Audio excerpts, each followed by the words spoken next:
다 함께 찬송가 314장, 구 찬송가는 314장입니다. 다 함께 찬송가 314장 찬송하시겠습니다.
이 시간 다 함께 기도하겠습니다. 교회와 사역과 일꾼들을 위해서, 또 한국교회와 나라와 민족을 위해서 기도하겠습니다. 특별히 생명이 풍성한 건강한 교회, 또 말씀으로 새로워지는 우리 교회가 되도록 코로나가 속히 종식되고 또 생태계의 회복과 그 사명을 감당하는 우리가 될 수 있도록 하반기 제자 훈련을 위해서 이 시간 주여 한번 부르고 합심하여 기도하겠습니다. 주여!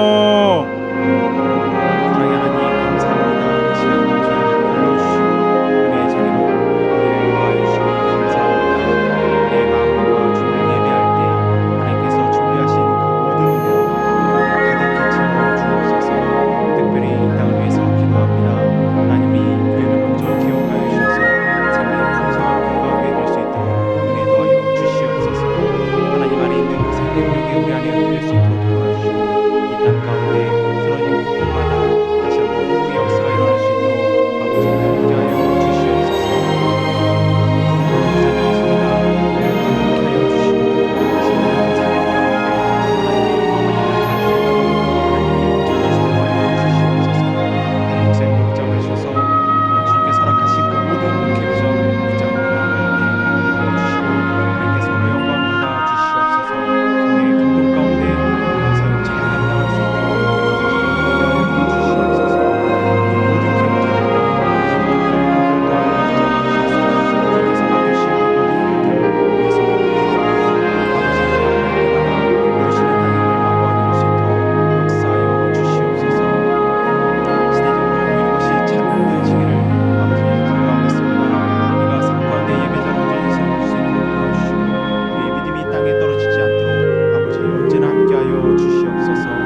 감사하며 이 모든 것 예수 그리스도의 이름으로 기도드립니다. 아멘.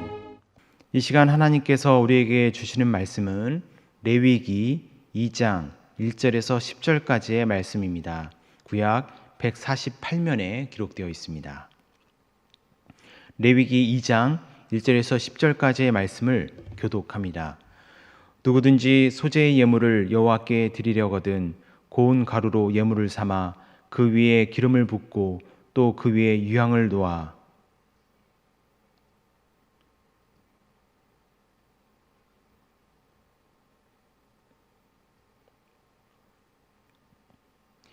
이 소재물에 남은 것은 아론과 그의 자손에게 돌릴지니 이는 여호와의 화제물 중에 지극히 거룩한 것이니라.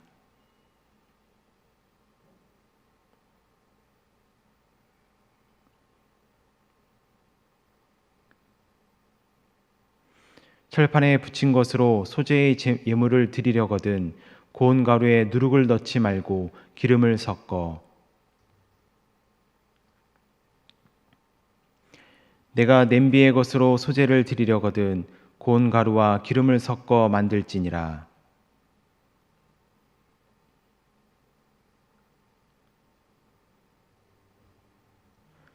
그 소재물 중에서 기념할 것을 가져다가 제단 위에서 불사를 지니 이는 화제라 여호와께 향기로운 냄새니라. 함께 읽겠습니다.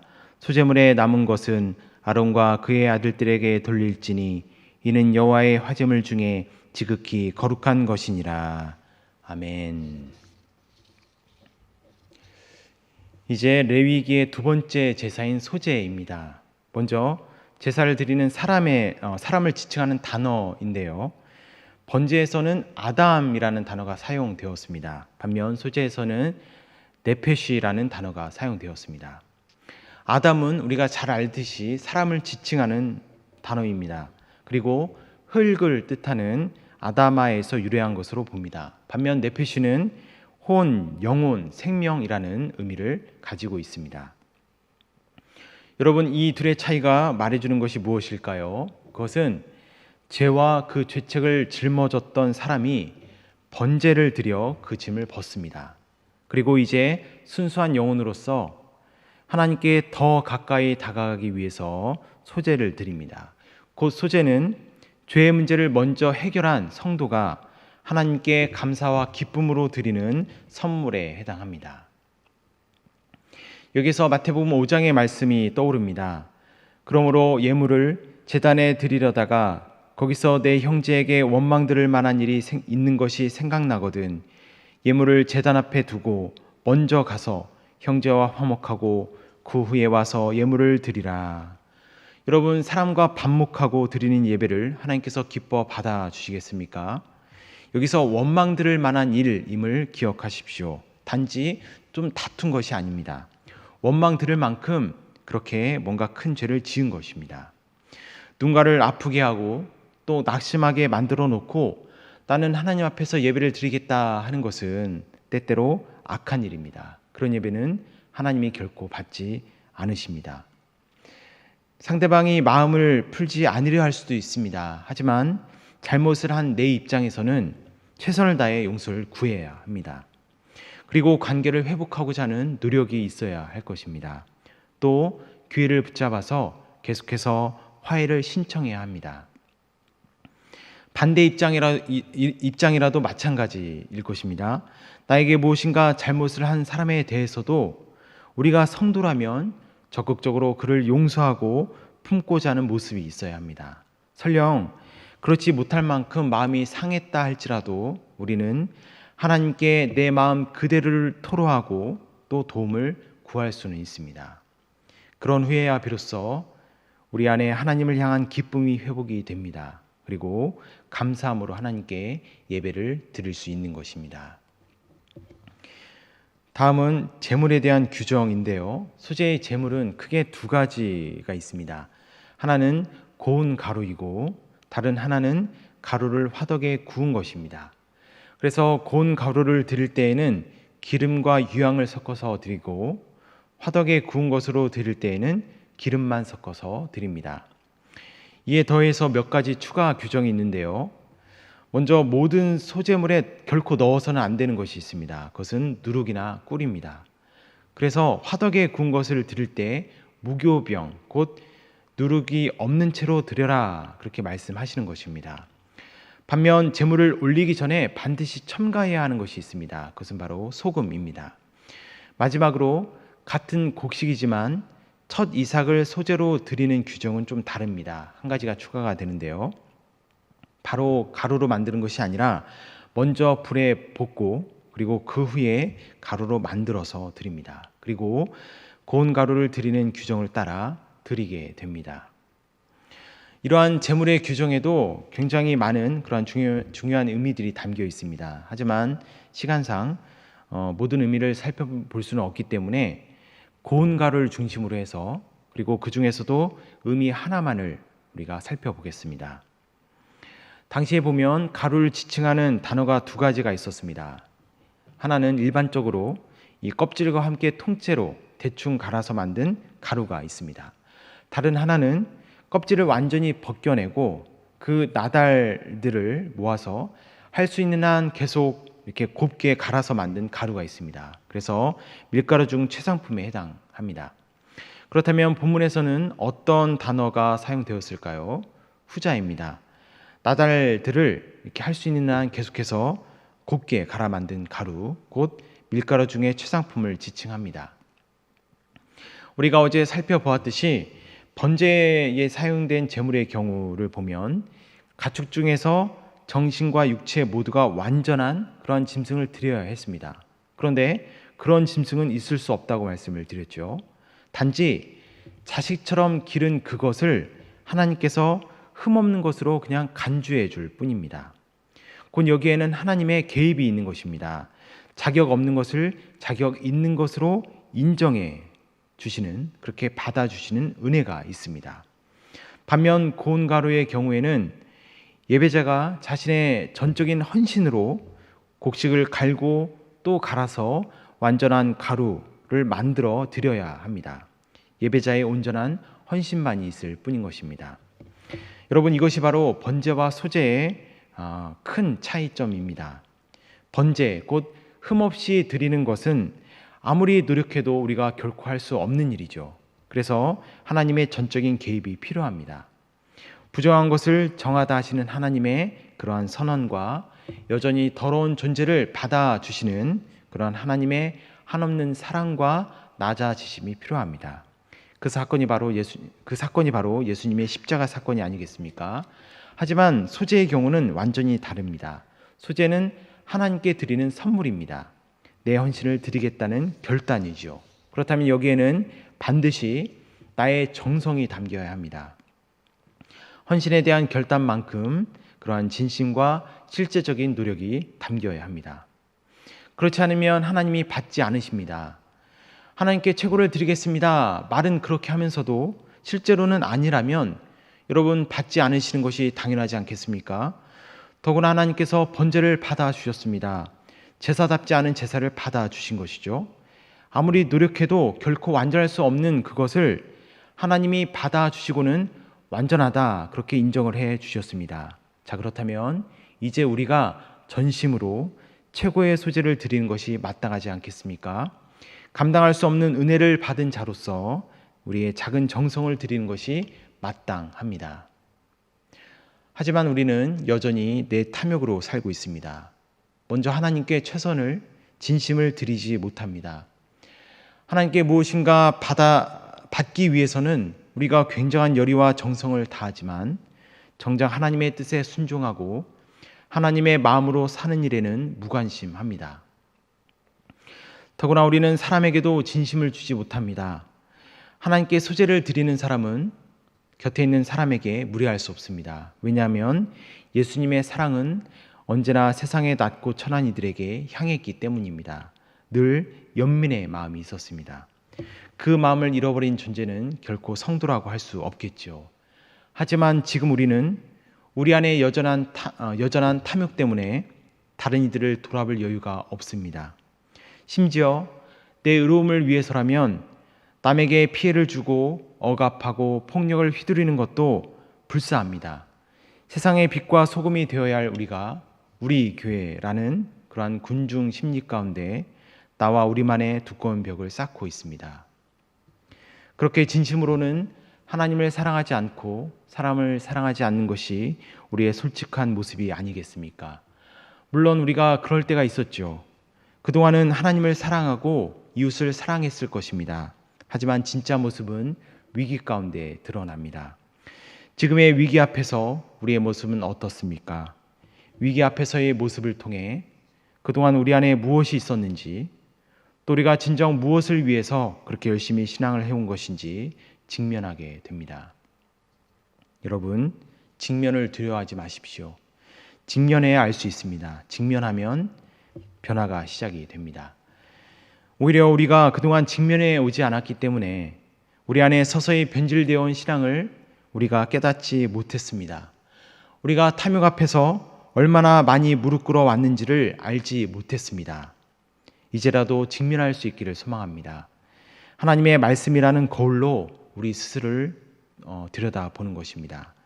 특별히 우리에게 필요한 거울은 예수님입니다. 바로 예수님의 삶과 가르침으로 지금 우리 그리스도인들의 삶을 조명해 볼 수 있기를 소망합니다. 여러분, 원래 우리 기독교는 개혁의 신앙이죠. 그렇기 때문에 종교개혁이 일어난 것입니다. 또 수많은 피를 흘린 것이죠. 시작이 개혁이었다면 우리 삶에서는 계속해서 개혁이 일어나야 합니다. 하지만 언제부터인가 우리가 인생의 안정을 최고의 선으로 추구하고 있습니다. 전쟁과 가난에 대한 두려움 때문에 복음이 아닌 것을 복음인 마냥 붙잡아 왔습니다. 바로 그러한 우리의 바람을 직면하는 것입니다. 우리가 진정으로 예수님을 닮기를 원해 왔는지, 아니면 세상적인 복과 평안과 안정만을 추구해 왔는지를 직면해 보는 것입니다. 우리가 지금 참 어려운 때를 보내고 있습니다. 하지만 이러한 때에 계속해서 나와 우리를 코람되어 바로 하나님 앞에 세우면서 우리의 신앙을 진지하게 돌아볼 수 있기를 소망합니다. 그러한 결단 가운데 하나님께서 이 시대의 회복의 그날을 속히 앞당겨 주실 것입니다. 다 함께 기도하겠습니다. 사랑의 하나님, 때로는 하나님의 말씀을 듣는 것이 우리에게 불편함이 됩니다. 하지만 익숙한 것이 은혜가 아니라 오히려 불편한 것이 은혜임을 잊지 않게 하여 주옵소서.